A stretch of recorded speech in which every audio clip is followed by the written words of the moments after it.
Hello hi welcome back to our family. എന്തൊക്കെയുണ്ട് വിശേഷം? അപ്പോൾ ഞാൻ ഇന്ന് വന്നിരിക്കുന്നത്, നമുക്ക് വിൻ്റർ സീസണായെന്ന് എല്ലാവർക്കും അറിയാം. മുടിക്ക് ഒത്തിരി പ്രശ്നങ്ങളുണ്ടാവുമെന്നും അറിയാം. ഡ്രൈനെസ്, ഇച്ചിനെസ്, ഒരുമാതിരി ബാഡ് സ്മെല്ല്, ഒരുമാതിരി ഒരു സ്ട്രെങ്ത് ഇല്ലാത്ത പോലെ ഒരു തോന്നൽ, അങ്ങനെയൊക്കെ കുറേ പ്രശ്നങ്ങളുണ്ടാവും ഈ വിൻ്റർ ടൈമിൽ. തോന്നില്ല, അത് കഴിഞ്ഞാലായിരിക്കും എല്ലാം നമ്മൾ ഓരോന്നോരോന്ന് കാണാൻ തോന്നുന്നത്. വിൻ്റർ ടൈമിൽ മുടി ആക്ച്വലി നന്നായിട്ടിരിക്കും കാണാൻ. അത് കഴിയുമ്പോഴാണ് പ്രശ്നങ്ങളെല്ലാം തലപോക്കാൻ തുടങ്ങുന്നത്. സോ അപ്പോൾ നമ്മൾ വിൻ്റർ ടൈമിൽ നന്നായിട്ട് നമ്മുടെ മുടി കെയർ ചെയ്യണം. അപ്പോൾ എന്തൊക്കെയാണ് വേണ്ടതെന്ന് വെച്ച് കഴിഞ്ഞാൽ, എന്തായാലും ഞാൻ പറഞ്ഞിട്ട് ഒരു ഹെയർ മാസ്ക് ആഴ്ചയിൽ ഒരിക്കലെങ്കിലും യൂസ് ചെയ്യണം. അപ്പോൾ ആ ഹെയർ മാസ്കിൽ കുറച്ച് ഇൻഗ്രീഡിയൻസ് ആഡ് ചെയ്യണം. അത് ഒത്തിരി നല്ലതാണ് നമ്മുടെ മുടിക്ക് ആക്ച്വലി.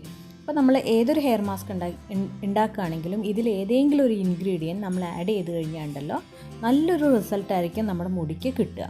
ഓക്കെ, അപ്പോൾ അതിനെക്കുറിച്ചാണ് ഇന്നത്തെ വീഡിയോ. അപ്പോൾ ഇന്ന് കുറച്ച് ഹെയർ മാസ്ക് അല്ല, ഹെയർ മാസ്കിൽ ആഡ് ചെയ്യേണ്ട കുറച്ച് ഇമ്പോർട്ടൻ്റ് ആയിട്ടുള്ള ഇൻഗ്രീഡിയൻസ് ആണ്, പ്രത്യേകിച്ച് ഈ വിൻ്റർ ടൈമിൽ. ഓക്കെ, അപ്പോൾ വീഡിയോയിലോട്ട് പോകുന്നതിന് മുന്നേ ഈ ചാനൽ ആദ്യമായിട്ട് കാണുന്നവരാരെങ്കിലും ഉണ്ടെങ്കിൽ എന്തായാലും ലൈക്ക് ചെയ്യണം, സബ്സ്ക്രൈബ് ചെയ്യുന്ന സമയത്ത് അടുത്തൊരു നോട്ടിഫിക്കേഷൻ ബെല്ലുണ്ട്, അതും കൂടെ ഒന്ന് ക്ലിക്ക് ചെയ്യണം. അപ്പോഴേ ഞാൻ അടുത്ത വീഡിയോസിൻ്റെ ഒക്കെ നോട്ടിഫിക്കേഷൻ നിങ്ങൾക്ക് അപ്പോൾ കിട്ടുള്ളൂ. ഓക്കെ, അപ്പോൾ നമുക്ക് വീഡിയോയിലോട്ട് പോകാം. അപ്പോൾ ആദ്യം വേണ്ടത് എന്താണെന്ന് വെച്ച് കഴിഞ്ഞാൽ, ഒരു ഇമ്പോർട്ടൻറ്റ് ഇൻഗ്രീഡിയൻ്റ് എന്ന് പറയുന്നത് നമ്മുടെ അലോവേരയാണ്. ഫ്രഷ് അലോവേര ഉണ്ടെങ്കിൽ ഫ്രഷ് അലോവേര എടുക്കുക, ഇല്ല അലോവേര ജെല്ലാണെങ്കിൽ നമുക്ക് അലോവേര ജെൽ യൂസ് ചെയ്യാം. ഓക്കെ, അതാണ് ഇമ്പോർട്ടൻ്റ് ആയിട്ടുള്ള കാര്യം. പിന്നെ വേണ്ടുന്ന കുറച്ച് കാര്യങ്ങൾ എന്തൊക്കെയാണെന്ന് വെച്ച് കഴിഞ്ഞാൽ, തൈര് അറിയാലോ, തൈര് എല്ലാവരുടെ വീട്ടിലും ഉള്ളതാണ്. തൈര് ഒത്തിരി നല്ലതാണ് നമ്മുടെ മുടിക്ക്. പിന്നെ വേണ്ടുന്നത് മുട്ട. നിങ്ങൾക്ക് ഹോൾ മുട്ട അങ്ങനെയും യൂസ് ചെയ്യാൻ ഇഷ്ടമല്ലാത്തവർ വേണ്ട, സെപ്പറേറ്റ് ചെയ്ത് യൂസ് ചെയ്യാം. ഇല്ല ഒരു മുട്ട ഫുള്ള് യൂസ് ചെയ്യുകയാണെങ്കിലും നല്ലതാണ്. പിന്നെ വേണ്ടുന്നത് മിൽക്ക്. ഓക്കെ, മിൽക്കും ഒത്തിരി നല്ലതാണ്, കുടിക്കുന്നതും അതെ, ഇതൊക്കെ നമ്മൾ കഴിക്കുന്നതും നല്ലതാണ്, മുടിയിൽ അപ്ലൈ ചെയ്യുന്നതും നല്ലതാണ് ഇപ്പോൾ ഈ വിൻ്റർ ടൈമിൽ. പിന്നെ വേണ്ടുന്നത് ഹണി, നമ്മുടെ തേന്, ഏത് തേൻ വേണമെങ്കിലും യൂസ് ചെയ്യാം. ഓക്കെ, പിന്നെ വേണ്ടത് ഒലീവ് ഓയിൽ, എന്തെങ്കിലും ഒരു ഓയിൽ, ഒലീവ് ഓയിലോ ഇല്ലെങ്കിൽ കോക്കനട്ട് ഓയിലോ. എൻ്റെ കയ്യിൽ ഇവിടെ വെർജിൻ കോക്കനട്ട് ഓയിൽ ഉണ്ട്, നമ്മുടെ വെന്ത വെളിച്ചെണ്ണ, അത് കാരണം ഞാൻ ആ ബോട്ടിൽ എടുത്ത് വെച്ചത്. വെളിച്ചെണ്ണയോ ഇല്ലെങ്കിൽ ആൽമണ്ട് ഓയിലോ, അങ്ങനെ ഏത് എണ്ണ വേണമെങ്കിലും നമുക്ക് യൂസ് ചെയ്യാം. ഓക്കെ, സോ ഇതെല്ലാം എന്താണെന്ന് വെച്ച് കഴിഞ്ഞാൽ എല്ലാം കൂടെ ഒരു പാക്കല്ല ഞാൻ ഉദ്ദേശിക്കുന്നത്. നിങ്ങൾ എന്ത് പാക്ക് യൂസ് ചെയ്യുമ്പോഴും ഇതിലത്തെ ഏതെങ്കിലും ഒരു ഇൻഗ്രീഡിയൻറ്റോ അല്ലെങ്കിൽ 2 ഇൻഗ്രീഡിയൻറ്റോ യൂസ് ചെയ്യുന്നത് ഒത്തിരി നല്ലതായിരിക്കും. പിന്നെ ഒരു ഇൻഗ്രീഡിയൻ്റ് എന്താണെന്ന് വെച്ചാൽ നമ്മുടെ പഴമാണ്, ഒത്തിരി നല്ലതാണത് പഴം എന്ന് പറയുന്നത്. ഓക്കെ, അപ്പോൾ ഇത്രയാണ് സംഭവങ്ങൾ.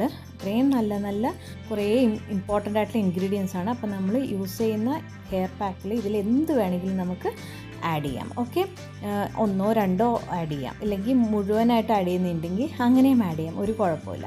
അപ്പോൾ ഇതിൻ്റെ റിസൾട്ട്സ് എന്തൊക്കെയാണെന്ന് വെച്ച് കഴിഞ്ഞാൽ, നമ്മുടെ ഹെയർ ഗ്രോത്തിനെ സ്റ്റിമുലേറ്റ് ചെയ്യും, നന്നായിട്ട് മുടി വളർച്ച ഉണ്ടാക്കും. അതേപോലെ ഡ്രൈ, ഡാൻഡ്രഫ് അങ്ങനത്തെ പ്രശ്നങ്ങളെല്ലാം മാറ്റും. മുടിക്ക് നല്ല ഷൈൻ തരും, നല്ലൊരു തിളക്കം തരും. അതേപോലെ ഹെയറും സ്കാൽപ്പും നന്നായി മോയ്സ്ചറൈസ് ആക്കി വയ്ക്കും, അതായത് ഡ്രൈനെസ് ഒന്നും ഇല്ലാതാക്കി വയ്ക്കും. പിന്നെ ഹെയർ ഫോൾ നന്നായിട്ട് റെഡ്യൂസ് ആക്കും. അതേപോലെ മുടിക്ക് നല്ല സ്ട്രെങ്ത്തും തരും. അപ്പോൾ ഇത്രയും കാര്യങ്ങളൊക്കെയാണ് നമുക്ക് ഈ ഇൻഗ്രീഡിയൻസ് കൊണ്ട് നമുക്ക് മുടിക്ക് കിട്ടുന്ന കുറച്ച് ഗുണങ്ങൾ. ഓക്കെ, അത് കാരണം കൊണ്ടാണ് അതൊക്കെ എഴുതി കാണിച്ചിരിക്കുന്നത്. ഇതിലും കൂടുതൽ ഗുണങ്ങളുണ്ട്, പക്ഷെ നമ്മൾ യൂസ് ചെയ്യണം, കറക്റ്റായിട്ട് യൂസ് ചെയ്താൽ മാത്രമേ റിസൾട്ട് അതുപോലെ കിട്ടുള്ളൂ നമുക്ക്. അപ്പോൾ ഇത്രയേ ഉള്ളൂ ഇന്നത്തെ വീഡിയോ. എല്ലാവർക്കും ഇത് ഒത്തിരി യൂസ്ഫുള്ളായി കാണുമെന്ന് ഞാൻ കരുതുന്നു. അപ്പോൾ നിങ്ങൾ ഉണ്ടാക്കുന്ന ഹെയർ മാസ്കിൽ ഇതിലേതെങ്കിലും 1 or 2 ഇൻഗ്രീഡിയൻറ്റ് ആഡ് ചെയ്ത് നിങ്ങൾ ഹെയറിൽ അപ്ലൈ ചെയ്യുകയാണെങ്കിൽ നിങ്ങൾക്ക് നല്ലൊരു റിസൾട്ടായിരിക്കും കിട്ടുക. ഈ വിൻ്റർ സീസൺ കഴിയുമ്പോഴത്തേനും നിങ്ങളുടെ മുടിക്ക് നല്ലൊരു സ്ട്രെങ്ത്തും ഒരു ഷൈനും മുടി വളർച്ചയും ഉണ്ടാവും. ഓക്കെ, അപ്പോൾ നമുക്ക് അടുത്ത വീഡിയോയിൽ കാണാം. Take care, by.